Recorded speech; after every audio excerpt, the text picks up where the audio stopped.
নমস্কার, মৌমিতার হেসেলে আপনাদের সবাইকে আবারও স্বাগত। আশা করছি আপনারা সবাই খুব ভালো আছেন, আমিও ভালো আছি। আজকে বানিয়েছি ইলিশ মাছের টক ঝাল রেসিপি। সবসময় তো সর্ষে ইলিশ খাই, আজকে তাই একটু অন্যরকমভাবে বানালাম। দেখুন, নিয়েছি এখানে 6 পিস মতো ইলিশ মাছ, আর তার সাথে নিয়েছি অল্প একটু সর্ষে আর কাঁচা লঙ্কা, আর তার সাথে নিয়েছি একটা গোটা বড় সাইজের পাতিলেবু। আমি সর্ষে আর কাঁচা লঙ্কাটা একসাথে বেটে নেব। আর তার আগে যেটা করব সেটা হলো মাছের মধ্যে লবণ আর হলুদ মেখে একটু সময় রেখে দেব।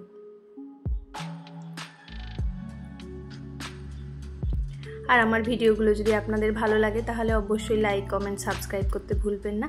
আর কেউ আপনারা যদি আমার চ্যানেলে নতুন হন তাহলে কিন্তু অবশ্যই একটা সাবস্ক্রাইব করে দিয়ে পাশে থাকা বেল বাটনটা প্রেস করবেন, তাতে করে আপনাদের কাছে খুব সহজেই আমার ভিডিওগুলো পৌঁছে যাবে।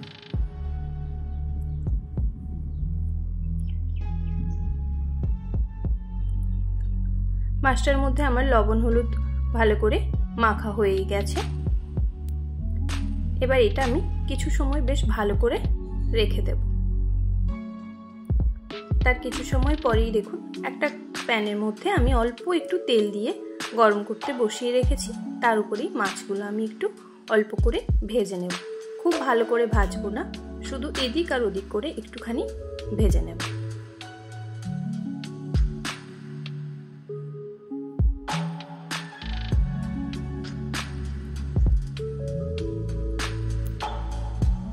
দেখুন, মাছটা উল্টে দিলাম, অল্প একটুখানি ভেজেছি।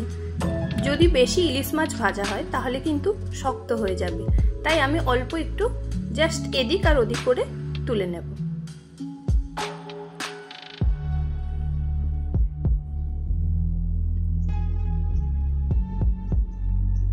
দেখুন, হয়ে গেছে। আমি মাছটা এবার তুলে নিচ্ছি।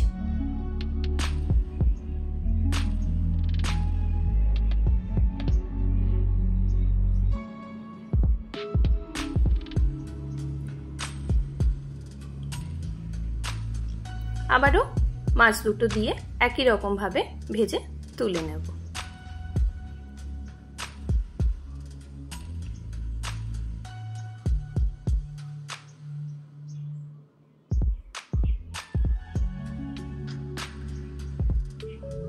এবার আমি এই প্যানটা সরিয়ে নিলাম, কারণ টক দিলে ননস্টিক কড়াই নষ্ট হয়, তাই।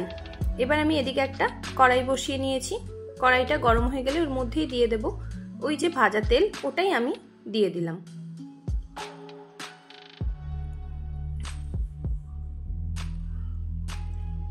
এর মধ্যেই দেব ফোড়ন, দেব দুটো শুকনো লঙ্কা আমি কেটে দিলাম। আর এর মধ্যে আমি দিচ্ছি একটুখানি 5 ফোড়ন। লঙ্কাটা একটু কালার চেঞ্জ হলেই দেব 5 ফোড়ন। আপনারা চাইলে এখানে গোটা সর্ষে ব্যবহার করতে পারেন। দেখুন, লঙ্কার কালার চেঞ্জ হয়ে গেছে। এবারে দিয়ে দেব 5 ফোড়নটা। 5 ফোড়নটাও একটু ভালো করে ভাজা হয়ে গেলে এর মধ্যে দিয়ে দেব হলুদের গুঁড়ো। 1/2 চামচ মতো হলুদের গুঁড়ো দিলাম।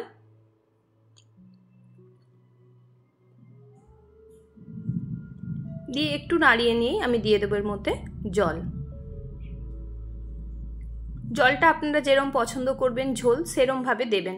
আমি এখানে একটু ঝোল বেশি রাখবো, তাই জলটা একটু বেশি দিচ্ছি।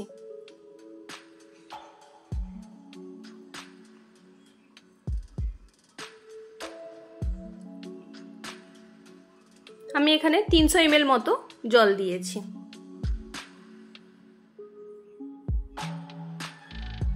এর মধ্যেই দিয়ে দেবো অল্প একটু স্বাদ অনুযায়ী লবণ। লবণটা দিয়ে বেশ কিছু সময় এটা ফুটতে দেব। দেখুন, ঝোলটা ফুটে গেছে। এর মধ্যে সব মাছগুলো দিয়ে আবারও 5 মিনিট মতো আমি ফুটতে দেব, যাতে মাছগুলো খুব সফট হয়ে যায়।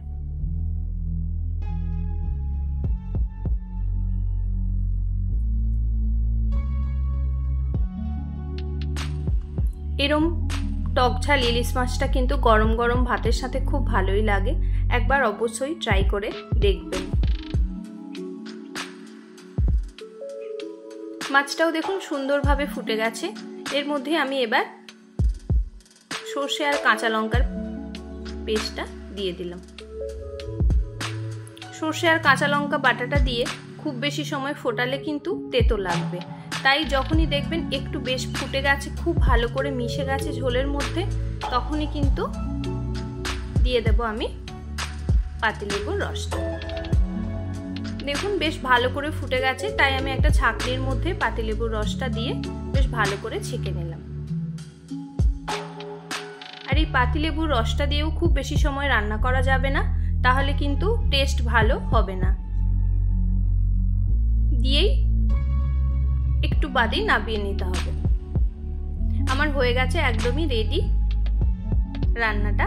দেখুন কেমন হয়েছিল। এর ওপর থেকেই দিয়ে দিতে হবে একটু সর্ষের তেল আর একটা কাঁচা লঙ্কা দিয়ে গরম ভাতে সার্ভ করবেন। আবারও দেখা হচ্ছে অন্য কোনো ভিডিওতে অন্য কোনো দিন। আজকের মতো এই অবধি। Thank you.